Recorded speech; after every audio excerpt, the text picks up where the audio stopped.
Hello, and welcome back to my channel. I am pharmacist Charity Amaka. So if you have been trying to conceive, you must have heard of these two drugs, Clomid and Letrozole. Now you're confused. You don't know the one to go for. You don't know the one that is better for you. Don't worry, I got you. I am here to clear the air and help you make an informed choice. So at the end of this video, you will have a clearer idea of how these medications work, their side effects, and who benefits most from each one, whether you can take them together, and which one is better. So stick around, let's get into it. Let's start with how these two drugs work. Clomid is one of the most well-known fertility medications, but how does it work? Clomid works by blocking the estrogen receptors in your brain. Let me give you an analogy of how it works. Imagine your ovaries as workers in a factory that produces eggs. And estrogen hormones act like the factory manager who tells the brain when to produce more eggs. If it tells the brain we have enough eggs, there's no need for extra workers, the ovaries will relax.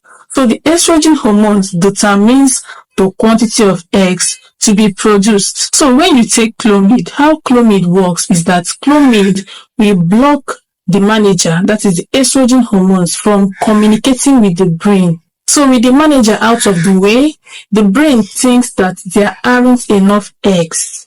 So it sends out a lot more workers in form of hormones to get the factory running at full speed, encouraging your ovaries to produce eggs and increase the chances of ovulation. Now, Clomid is not the only option in the market. So let's talk about how its competitor, Letrozole, works. Letrozole works by lowering the amount of estrogen in your body. So from that, my analogy, the way Clomid and Letrozole works is similar, but it is not entirely the same.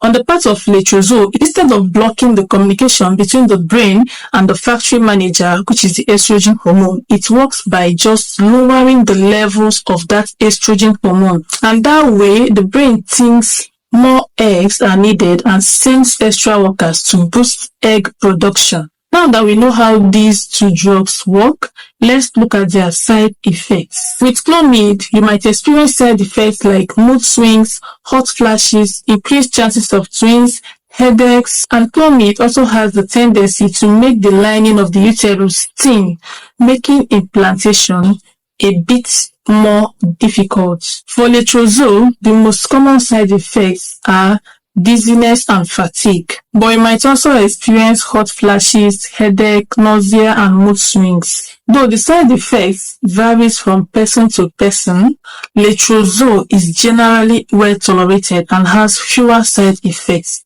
And also, unlike Clomid, Letrozole doesn't thin the lining of the uterus, so implantation won't be affected.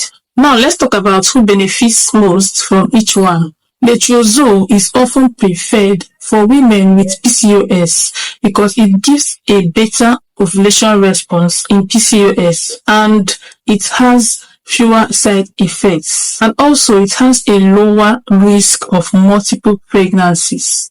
A common question is whether Letrozole and Clomid can be taken together to boost fertility. The short answer is generally no. For my analogy earlier, you already know that both of them have similar mechanism of action. They literally do the same thing in different ways. So, taking them together might not provide additional benefits and could actually lead to an excessive hormonal response and intensify side effects. So, which one is better, Clomid or Letrozole? Well, it depends on your individual situation. If you are someone with irregular ovulation issues with no other underlying health conditions, Clomid might be the first option your doctor suggests because it's been around for a long time and many women have successfully used it to conceive. But if you have PCOS, high estrogen levels, or you have tried Clomid before without any success, Letrozole may be the better option. In the end, there is no one-size-fits-all answer.